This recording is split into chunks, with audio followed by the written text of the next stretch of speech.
जैन साहब, मैं आपसे राय लेना चाहता हूं, क्या फ्लोटिंग स्टॉक कम होना ही इस समस्या की सबसे बड़ी जड़ है? नहीं, बिल्कुल, ये तो एक बड़ी जड़ है ही है। इसको फ्लोटिंग स्टॉक आर्बिट्राज बोल लीजिए। मैं क्लियरली बोलूंगा कि कई लोग जो रिसर्च करते हैं, गहन रिसर्च करते हैं, तो ये एक रीजन रहता है। बाकी first of all I must congratulate Zee business, excellent show and theme.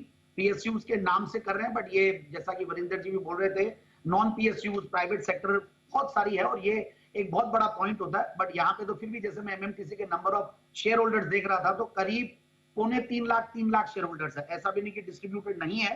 और फिर हमारे रेगुलेटर्स की मैं एक और चीज की दाद दूंगा कि हर बार प्रोएक्टिवली कुछ ना कुछ करते, तो इस पे भी जनरल से चल रहा होगा। और एक आर्बिट्राज तो है, बट एक चीज है, जैसा कि आपने आज सुबह कहा, लॉस वाली कंपनी पे ध्यान देना ही नहीं है। ये बहुत इंपॉर्टेंट स्टेटमेंट था। मुझे पूरा उसमें सबसे बड़ा सार वो लगा कि ये नहीं देना। और बहुत इंपॉर्टेंटली, अगर आप लॉस वाली कंपनी को खरीदते हैं तो बहुत जबरदस्त आपकी रिसर्च होनी चाहिए। भले वो रियल एस्टेट प्राइसिंग की वजह से आप ले रहे हो, क्योंकि हर पीएसयूज के पास देखिए रियल एस्टेट तो है। और एफएम ने भी मोनेटाइजेशन का इतना बड़ा जो प्लान लॉन्च किया था, वो सारी चीजें आएगी। हमने प्राइवेट सेक्टर में निर्लोन को देखा हुआ है, कैसे उन्होंने मोनेटाइज करके एक जबरदस्त बैलेंस शीट बना ली। वही कंपनी 2006 में बैंकरप्सी फाइल की थी।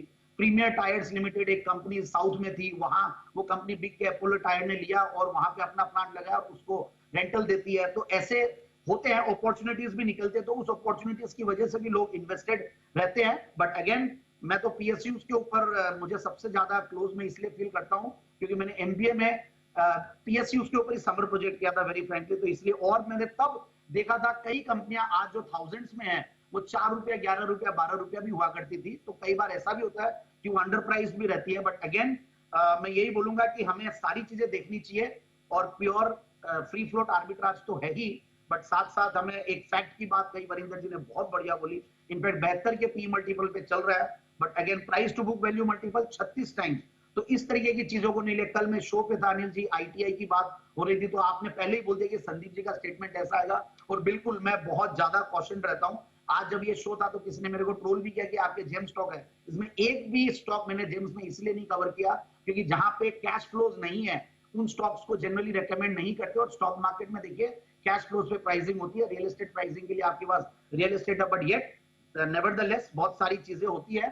तो आप अपनी रिसर्च जरूर करें। और ये बुल रन में जनरली, तो कैथी जी ने कहा, ऐसा होता है कि आप 1800 रुपए, मैंने देखा हुआ एसटीसी को 2007-8 में 1800 रुपए, 1500, 1600 रुपए के भाव, और आज बंद होने की कगार पे है। तो सारी चीजों को देखते हुए करें। पीएसयूज में फिर हमेशा डिसइन्वेस्टमेंट की भी तलवार लटकी हुई रहती है। So lots of things are there. और डिविडेंड काफी डोल आउट करते हैं, तो उसकी वजह से प्राइस नहीं बढ़ती है। तो पीएसयूज में इन्वेस्ट करने के लिए आपको रिसर्च बहुत स्ट्रॉन्ग करनी चाहिए। But it's a great theme दोनों सेक्टर के लिए, प्राइवेट और पीएसयू दोनों के लिए।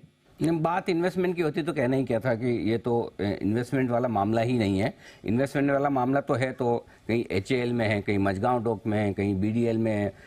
50 ऐसी कंपनियां हैं, सरकारी कंपनियां, जो कि ब्लू चिप्स है, जेम्स हैं, आपके जिस तरह के जेम्स होते हैं। लेकिन ये सवाल सिर्फ उन कंपनियों पर है जो लॉस मेकिंग है, फ्री फ्लोट कम है, और वहाँ पर इस तरह का टारगेटिंग हो रहा है।